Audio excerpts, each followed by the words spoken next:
Olá, bom dia, boa tarde ou boa noite. E na aula de hoje nós vamos então continuar a nossa discussão, a nossa reflexão sobre a distinção entre razão e emoção.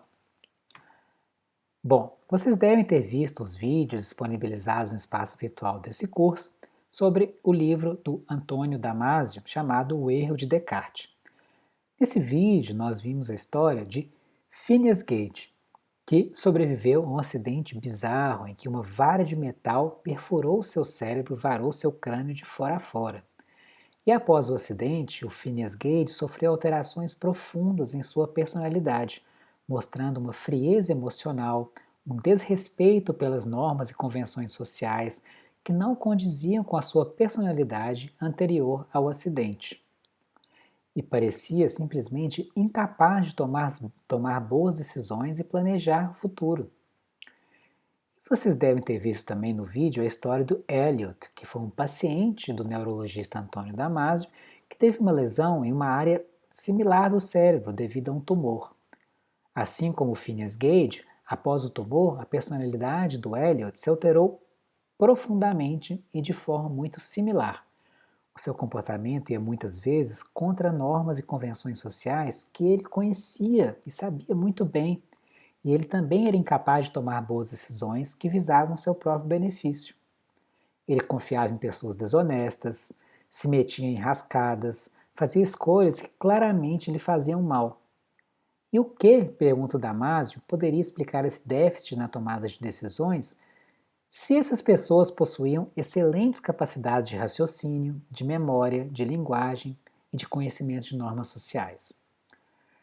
É então que o Damásio vai notar algo curioso na vida emocional do Elliot. Embora ele fosse capaz de julgar que algo era perigoso, né, ele parecia ter uma perspectiva mais distanciada e fria de suas próprias emoções e não mostrava alterações fisiológicas significativas quando ele mesmo recontava um episódio emocional importante. O próprio Hélio dizia não sentir as coisas da mesma forma que antes do tumor. E os estímulos que antes lhe causavam emoções, hoje em dia não causam mais nenhuma reação emocional. E baseado nessas observações, em observações em mais de 12 pacientes com lesões cerebrais similares, que mostraram alterações comportamentais similares, o Damásio propôs a hipótese de que sentimentos desempenham um papel fundamental em processos de tomadas de decisão que nós acreditávamos ser puramente racionais. E, contrariamente ao que diz o senso comum, uma redução em uma capacidade de sentir emoções pode se constituir em uma fonte de irracionalidade. É exatamente isso que acontece com esses pacientes.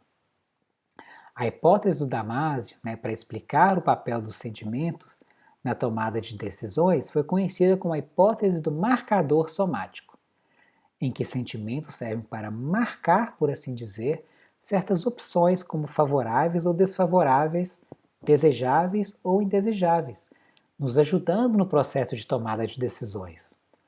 Todos os pacientes de Damásio que tinham esse déficit emocional e de tomada de decisões tiveram lesões na mesma região do cérebro, nos setores ventral e mediano do córtex pré-frontal, como mostra aqui a imagem do slide, que estaria justamente envolvido nesse processo de marcar emocionalmente certos pensamentos como positivos ou negativos, favoráveis ou desfavoráveis. Então, por exemplo, quando você pensa se você deve sair de casa ou não durante a pandemia, talvez a opção de encontrar alguns amigos em um contexto de um ambiente aberto pode vir marcada de um afeto positivo. Mas você começa a considerar então os riscos de você se contaminar e contaminar os seus pais ou os avós mais idosos, então essa opção vem marcada de um afeto corporal mais negativo. E isso vai te ajudar a tomar uma decisão de sair ou de ficar em casa. Quer dizer, sem a emoção, sem um afeto positivo ou negativo que acompanhe nossos pensamentos e deliberações, todas as opções seriam potencialmente iguais, e por isso os pacientes com esse tipo de lesão, eles podem passar horas e horas a fio analisando os prós e os contras de todas as opções, sem jamais conseguir se decidir por uma ou outra. pois afinal é justamente o afeto positivo ou negativo que nos faz optar por uma escolha e descartar outra, né? Um bom exemplo disso, para quem não conhece, é um personagem de uma série de televisão que está disponível no Netflix chamada The Good Place.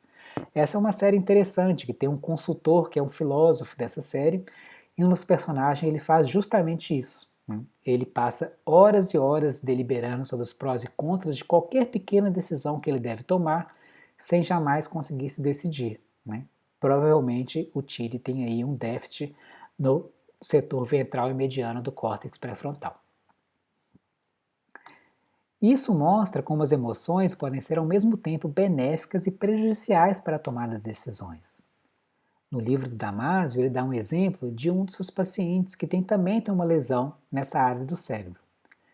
Um dia, esse paciente conta que um certo dia, dirigindo até o consultório, tinha nevado bastante e a pista estava muito escorregadia, e que ele testemunhou vários motoristas se desesperando, pisando no freio na hora errada, fazendo o carro derrapar para fora da pista.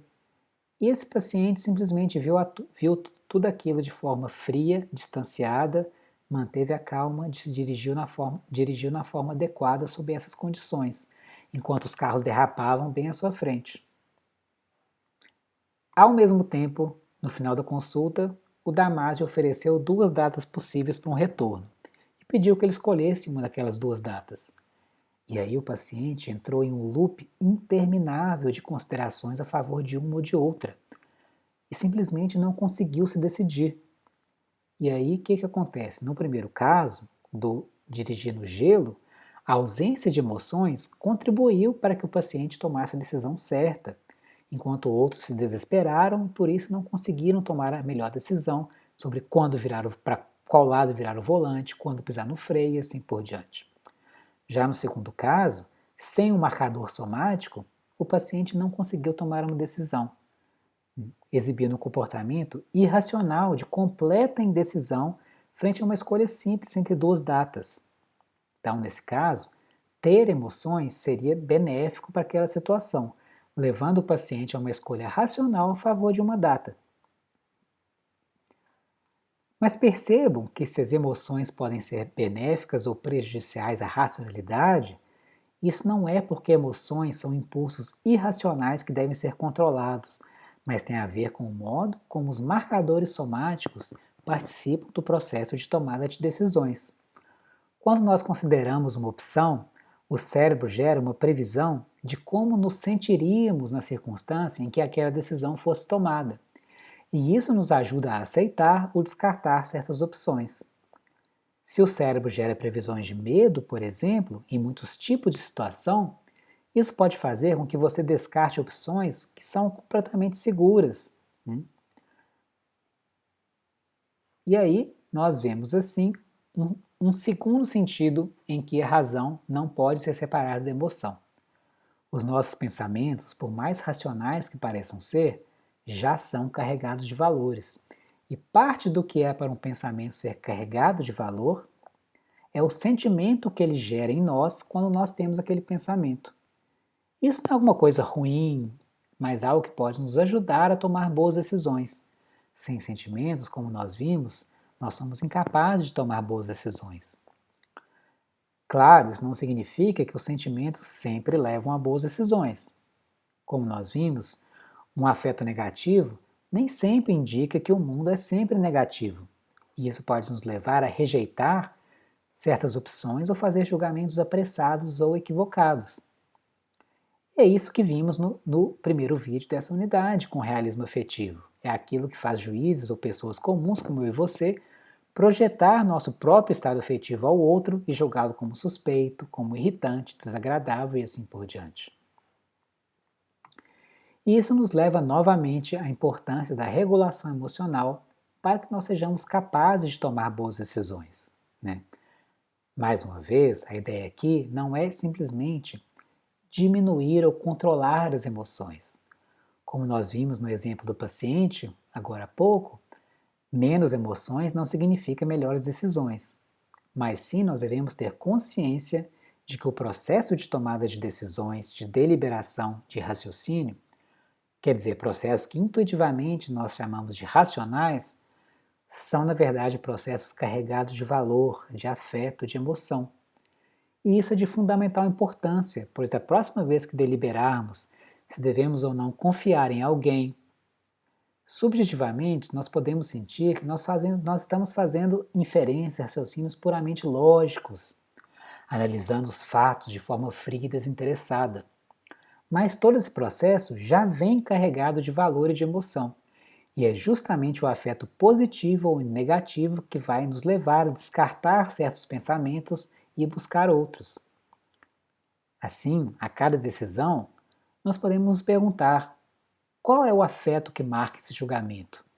Se nós julgamos que uma pessoa é irritante ou não é confiável, por que nós sentimos esse afeto negativo? Será que a pessoa é realmente indigna de nossa confiança?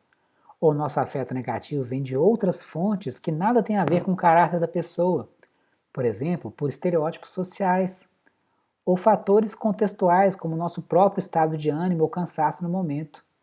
Quer dizer, será que não somos nós que estamos de mau humor e estamos apenas sendo realistas afetivos? Então percebam como, ao focarmos no componente afetivo do julgamento, nós começamos a perceber o afeto como estando em nós e não no outro. E assim nós podemos escolher agir e julgar de forma diferente, com mais empatia, com mais compaixão, com mais amorosidade, e a ter relações e interações interpessoais mais ricas e mais significativas. Se a razão e a emoção caminham juntas, podemos ao mesmo tempo regular nossas emoções para aprendermos a pensar melhor e pensar melhor para aprendermos a regular nossas emoções. É isso que eu tinha para dizer na aula de hoje. Nós continuamos no próximo módulo. Obrigado.